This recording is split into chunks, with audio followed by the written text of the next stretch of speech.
জীবনের ক্লেদ, মলিনতা, সমস্যা, সংকট, উদ্বেগ, উৎকণ্ঠা, দুশ্চিন্তা, পেরেশানি এড়িয়ে আপনি কি প্রকৃত সুখী হতে চান? তাহলে সুখকে আপনার দূরের বস্তু ভাববেন না। সুখ আপনার ভিতরেই আছে। অল্পে তুষ্ট থাকুন, সন্তুষ্টি, ধনাঢ্যতা ও নিরাপত্তা। দেখবেন আপনি অনেক সুখী। কুঁড়েঘরে বসবাসকারীর জন্য কুঁড়েঘর নিয়েই সন্তুষ্ট থাকা উচিত, কারণ সুরম্য প্রাসাদও একদিন ভেঙে যাবে। পুরনো কাপড় পরিধানকারীর জন্য পুরনো কাপড় নিয়েই সন্তুষ্ট থাকা উচিত, কারণ রেশমের কাপড়ও একদিন ছিঁড়ে যাবে। এমনটি কখনোই ভাববেন না যে কারো জীবন পরিপূর্ণ। কারো ঘর আছে তো গাড়ি নেই, কারো পয়সা আছে তো স্ত্রী নেই, কারো খাবার চাহিদা আছে কিন্তু খাবার নেই, কারো খাবার অভাব নেই কিন্তু চিকিৎসকের অনুমতি নেই। জীবন এমনই। আপনি অবশ্যই জানেন যে এমনও বহু মানুষ রয়েছেন যাদের মস্তিষ্ক সুস্থ নন। অনেকেই রোগী, জেলে বন্দী, নির্যাতিত, নিপীড়িত ও বিপদগ্রস্ত।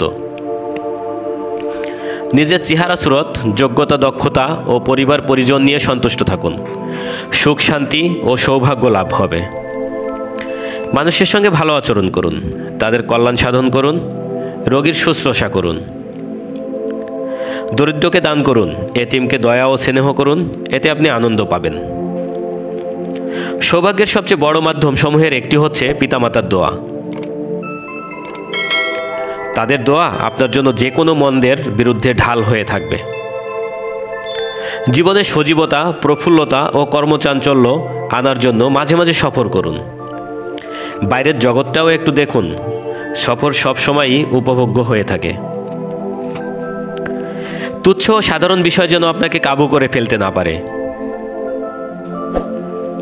যে কোনো বিষয় যতটা গুরুত্বপূর্ণ তার চেয়ে বেশি গুরুত্ব তাকে দিবেন না।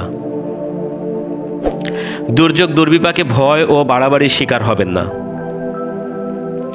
মানুষের প্রতি ঘৃণা, বিদ্বেষ, হিংসা ও শত্রুতাকে কখনোই আপনার অন্তরে স্থান দিবেন না, কারণ এটি আপনার জন্য একটি স্থায়ী আযাবে পরিণত হবে।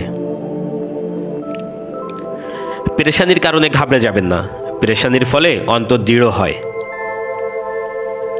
সুস্থতার স্বাদ অনুভব হয়, সাহস বাড়ে, ধৈর্য প্রকাশ পায়, মর্যাদা বৃদ্ধি পায়।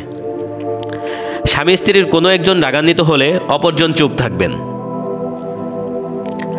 যার কাছে স্ত্রী, ঘর, সুস্থতা ও প্রয়োজনীয় সম্পদ আছে, তার কাছে উৎকৃষ্ট জীবনের যাবতীয় উপকরণ বিদ্যমান। ধন্যবাদ।